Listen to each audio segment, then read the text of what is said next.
طور سے جو دوسری سائنسز ہوتی ہیں، دوسرے علوم ہوتے ہیں، ان کا معاملہ یہ ہوتا ہے کہ ان کو سیکھو، استعمال کرو۔ انجینئرنگ پڑھی تو ضروری نہیں آپ انجینئرنگ پڑھائیں۔ اکثر لوگ انجینئرنگ پڑھ کے انجینئرنگ پڑھاتے نہیں، بلکہ وہ انجینئرنگ کو اپنے پروفیشن میں استعمال کرتے ہیں۔ میڈیکل کی تعلیم حاصل کی تو آپ میڈیکل پڑھاتے نہیں ہیں، چند لوگ پڑھاتے ہیں، باقی سب لوگ جو ہیں وہ اس کا استعمال کرتے ہیں۔ اسی طرح باقی چیزیں بھی ہیں، لیکن قرآن وہ واحد علم ہے کہ جسے سیکھ کر سکھانا ہے، جس کو اللہ کے رسول صلی اللہ علیہ وسلم نے فرمایا کہ خیرکم من تعلم القرآن وعلمہ، تم میں بہترین لوگ وہ ہیں جو قرآن کو سیکھیں اور پھر قرآن کو سکھائیں۔ یہ چیز کسی اور چیز کے ساتھ خاص نہیں، کسی اور چیز میں نہیں پائی جاتی کہ جو سیکھے وہ سکھائے۔ یہ قرآن کی خصوصیت ہے، اور یہ خصوصیت اس لیے ہے تاکہ اس کے ذریعے سے بہت ہی کم وقت میں قرآن کا علم بالکل سب تک پہنچ جائے۔ ایک بہت ہی ڈائنامک آئیڈیا ہے، انقلابی طریقہ ہے کہ جو سیکھے وہ سکھائے۔ ظاہر ہے کہ آپ سیکھیں گے تو تنہا سیکھیں گے، لیکن سکھائیں گے تو کئی ایک کو سکھائیں گے۔ 10 کو بھی سکھایا تو 10 سے ملٹیپلائی ہو گیا، 100 کو سکھایا تو 100 سے ملٹیپلائی ہو گیا، اور پھر اس میں سے ہر ایک 10 کو 50 کو 100 کو سکھا رہا ہے، تو تھوڑے سے وقت میں پتہ چلا کہ پورا علاقہ وہ قرآن کے علم سے روشن ہو گیا۔ تو یہ بہت ہی ڈائنامک آئیڈیا اللہ کے رسول صلی اللہ علیہ وسلم نے دیا ہے، جو قرآن کی جو مزاج ہے، قرآن کی جو فطرت ہے، اس کے مطابق کہ یہ سیکھی اور پھر سکھائی جانے والی کتاب، سیکھو اور سکھاؤ۔ تو اس لیے جب آپ نے قرآن مجید سے تعلق سیکھنے کا قائم کر لیا تو سکھانے کا بھی قائم کریں، اور جنہیں سکھائیں انہیں بھی تلقین کریں کہ تم سکھانا۔ یہ اللہ کے رسول صلی اللہ علیہ وسلم کا طریقہ تھا، اور یہی صحابہ کا طریقہ تھا کہ صحابہ دار ارقم میں اللہ کے رسول صلی اللہ علیہ وسلم سے قرآن سیکھتے تھے، پھر دوسرے گھروں میں جا کر سکھاتے تھے۔ مشہور واقعہ حضرت خباب، انہوں نے اللہ کے رسول صلی اللہ علیہ وسلم سے سیکھا، پھر جا کے حضرت عمر کی بہن کو سکھایا، حضرت عمر کے بہنوئی کو سکھا رہے تھے۔ تو یہ سیکھنے اور سکھانے کا ایک عمل ہونا چاہیے۔ ایک بات تو یہ سیکھنا اور سکھانا، تو اس کے لیے میں کہہ رہا ہوں کہ پہلا قدم یہ آسان ہے کہ آپ گھر اور خاندان کے بچوں کو جمع کر کے ان کو قرآن کی تعلیم دیں، یعنی قرآن کے پیغام کی۔ ناظرہ وغیرہ تو پڑھ لیں گے دوسرے اس کے مواقع، آپ قرآن کے پیغام کی ان کو تعلیم دیں، قرآن کے قصے سنائیں، قرآن کے مناظر دکھائیں، قرآن کے عقائد بتائیں، قرآن کے اخلاقی تعلیمات بتائیں، وہ سب ان کو بتائیں۔ ایک بات ہوگی۔ دوسری بات یہ ہے کہ ایک چیز ہے قرآن کو سیکھنا، اور اس کا دائرہ بہت وسیع ہے۔ قرآن کو سیکھنا جس میں بچپن سے شروع ہوتا ہے کہ قاعدہ، حروف شناسی، اس کے بعد پھر ناظرہ پڑھنا، صحیح ناظرہ پڑھنا، اس کے بعد پھر تجوید اچھے سے پڑھنا، خوبصورت انداز سے پڑھنا، یہ سب قرآن کو سیکھنا ہے۔ پھر قرآن کو پورا ناظرے کے ساتھ، صحیح ناظرے کے ساتھ ختم کرنا، پھر قرآن کا ترجمہ پڑھنا، یہ بھی قرآن کو سیکھنا ہے۔ قرآن کا ترجمہ پڑھ لیا، قرآن کی تفسیر پڑھ لی، یہ بھی قرآن کو سیکھنا ہے۔ قرآن کا درس سن لیا، یہ بھی قرآن کو سیکھنا ہے۔ قرآن کی اجتماعی مطالعے میں شریک ہوئے، یہ بھی قرآن کو سیکھنا ہے۔ قرآن کی عربی سیکھ لی، یہ بھی قرآن کو سیکھنا ہے۔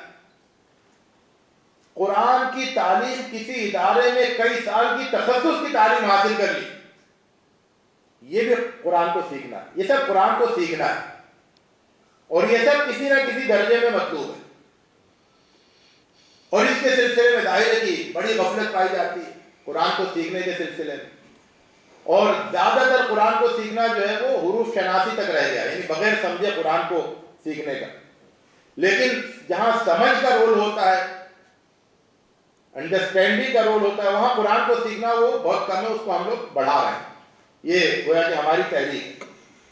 تو ایک ہے قرآن کو سیکھنا، لیکن یہ بھی آدھی بات ہے۔ قرآن کو سیکھ، یہ بھی آدھی بات ہے۔ اس کا دوسرا حصہ ہے قرآن سے سیکھنا. پہلا حصہ ہے قرآن کو سیکھنا، دوسرا حصہ ہے قرآن سے سیکھنا. قرآن سے سیکھنے کا کیا مطلب ہوا؟ قرآن سے آپ یہ سیکھیں کہ زندگی کیسے گزاری جائے. قرآن سے اپنی زندگی کا ایک ایک معاملہ سیکھیں.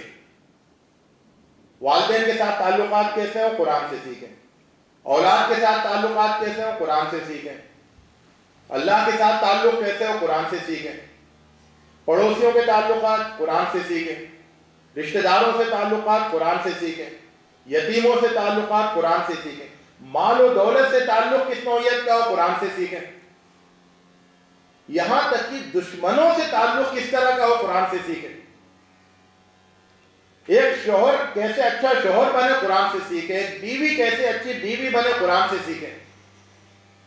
تو قرآن سے سیکھنا یہ ایک الگ عمل ہے. قرآن کو سیکھنے کے بعد یہ شروع ہوتا ہے.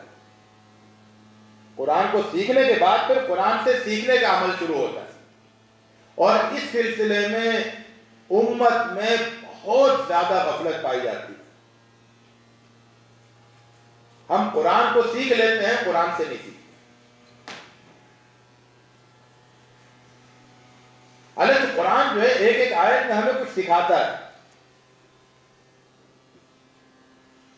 اس کی میں مثال یہ دیتا ہوں کہ قرآن نے سکھایا کہ اچھائی اور برائی برابر نہیں ہوتی.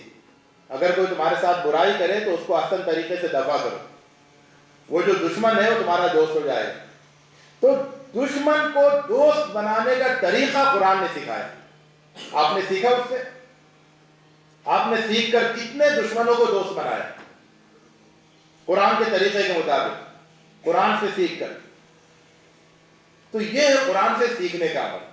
تو ہمارے جو درس قرآن ہوں وہ ان دونوں جذبوں کے ساتھ ہوں کہ قرآن کو سیکھنا ہے، قرآن کو سکھانا ہے، اور قرآن سے سیکھنا ہے اور سیکھی ہوئی بات کو بھی بتانا ہے. اپنے درس میں آپ یہ بتائیں کہ قرآن سے ہم یہ سیکھتے ہیں، قرآن ہمیں ہماری زندگی کے اس معاملے میں ہمیں یہ سکھاتا ہے. یہ بہت ضروری ہے. اور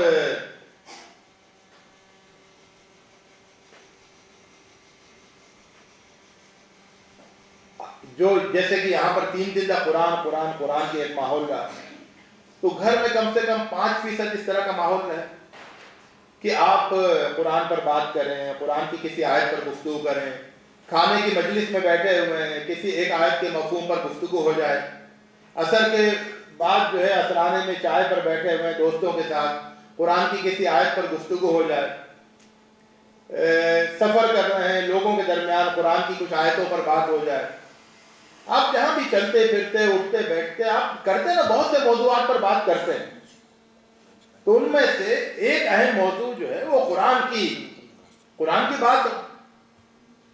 کیونکہ اگر آپ جائزہ لیں کہ صبح سو کر اٹھنے سے لے کے رات سونے تک آپ نے قرآن کی کس بات پر گفتگو کی، تو آپ کو اندازہ ہوگا. اور یہ بہت بڑی غفلت ہے کہ صبح سے شام تک ہزاروں موضوعات پر گفتگو ہو جاتی ہے، قرآن کی کسی بات پر بات نہیں ہوتی. قرآن یہ کہتا ہے، قرآن یہ بتاتا ہے، قرآن یہ سمجھاتا ہے، قرآن یہ سکھاتا ہے، اس پر باتیں نہیں ہوتی. قرآن کی کسی آیت پر باہمی مباحثہ نہیں ہوتا، مذاکرہ نہیں ہوتا. تو یہ جو ہے یہ بھائیوں بہنوں کے درمیان بھی ہو، والدین اولاد کے درمیان بھی ہو، شوہر اور بیوی کے درمیان بھی ہو، دوستوں کے درمیان بھی ہو، ہمسایوں کے درمیان بھی ہو، قرآن کی باتوں پر گفتگو، قرآن کے کسی موضوع پر گفتگو.